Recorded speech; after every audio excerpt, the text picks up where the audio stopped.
CID crime गांधीनगरनी टीमे मोरबीमां red करी शंकास्पद urea खातरनो मोटो जથ્થો ઝડપી પાડ્યો છે। મોરબીના જેતપર રોડ પર રંગપર ગામ નજીક આવેલા ગોડાઉનમાં શંકાસ્પદ યુરિયા ખાતરનો જથ્થો રાખવામાં આવ્યો હતો, ત્યારે હાલ 802 જેટલી ખાતરની ગુણી જપ્ત કરી પોલીસે આગળની કાર્યવાહી હાથ ધરી છે। તો વધુ વિગતો સાથે સંવાદદાતા જગદીશ જોડાઈ ચૂક્યા છે। જગદીશ, શું વિગતો? જે રીતે આટલો ખાતરનો જથ્થો, યુરિયા ખાતરનો જથ્થો જપ્ત કરવામાં આવ્યો છે, 802 જેટલી ખાતરની ગુણી જપ્ત કરવામાં આવી છે, ક્યાંથી આવ્યું હતું, શું વધુ વિગત? જે પ્રકારે વાત કરવામાં આવે તો મોરબીમાં સીઆઈડી ક્રાઇમની ગાંધીનગર ટીમે દરોડા પાડે છે અને 802 જેટલી ખાતરની ગુણીઓ જપ્ત કરી છે।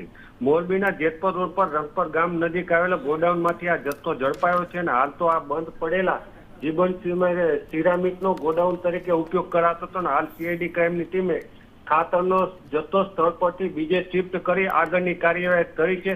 સાથે જ આ દિશામાં ઊંડાણપૂર્વક તપાસ કરવામાં આવી રહી છે અને સાથે જ ગુનેગારો સામે ફરિયાદ નોંધાવવાની તજવીજ પણ હાલ તો ચાલુ કરવામાં આવી છે। બંસી જી જગદીશ, જાણકારી સાથે જોડાવા બદલ આભાર।